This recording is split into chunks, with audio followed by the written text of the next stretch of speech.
Hey everybody! A lot of you are experiencing really cold winter temperatures right now. And you might be wondering, are there some soundproofing techniques for insulation that might also really help with cold weather?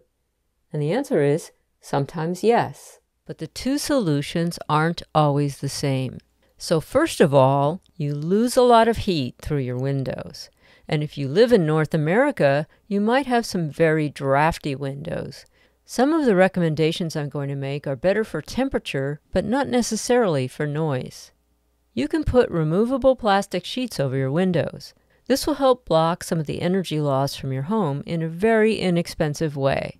This won't make much of a difference though in terms of noise. So for example, you can buy some plastic sheeting that comes with mounting tape.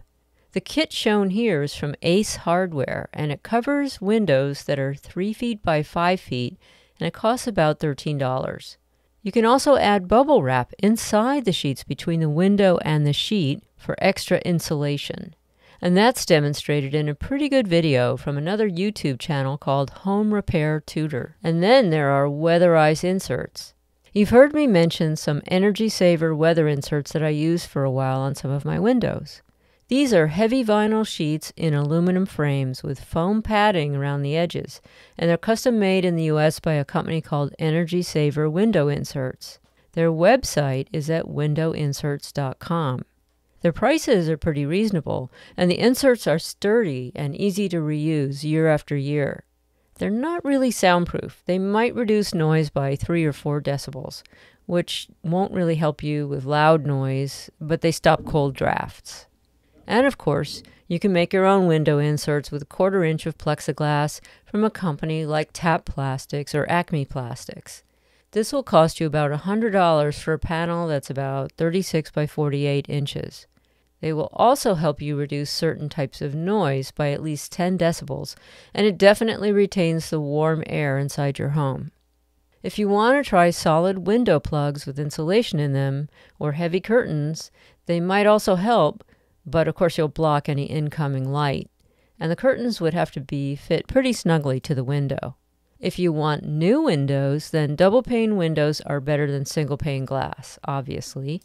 Personally, I already have double pane windows, and I'm glad we have them, but they're not perfect.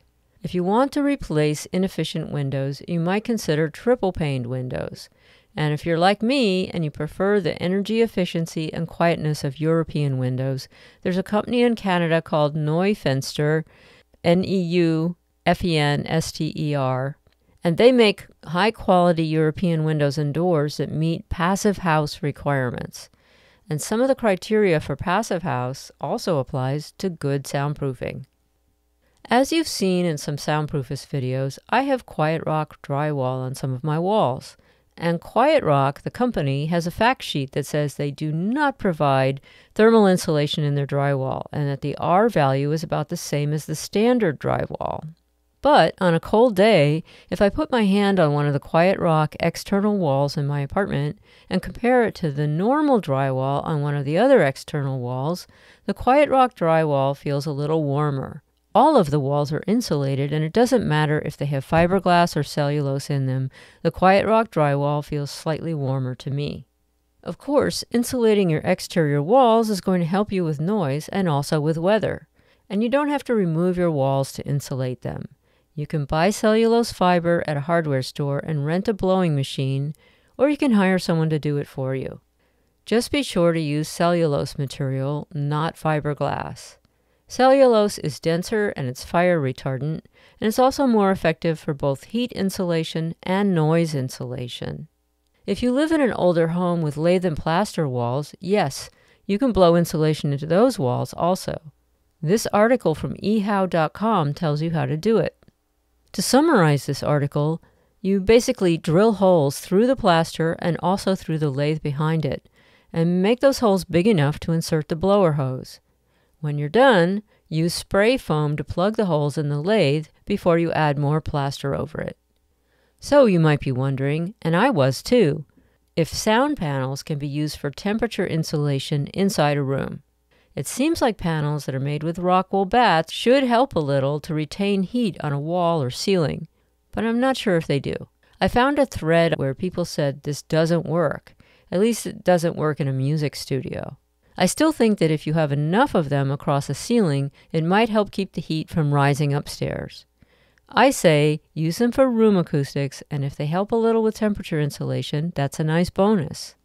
I know people who installed radiant heated floors in their homes, and they're very happy with the system. It's a very efficient way to provide heat in a room. However, it could potentially create noise issues in your flooring. The pipes can make noise as they change temperature, and it's possible that the installation itself might create some impact noise. So be careful with installing a radiant heated floor, and be sure to research the types of underlayments that should be used in your installation to prevent banging and creaking sounds. So it's up to you. If noise isn't a huge problem for you in the winter, but cold weather is bothering you, maybe some of the less expensive window treatments will help you. If you're trying to solve noise problems and also seasonal weather issues, you might want to insulate your walls or replace your windows with triple pane glass or buy some plexiglass window inserts. Whatever you do, find a way to stay warm without getting an insane utilities bill. For more information about noise and acoustics, visit soundproofist.com.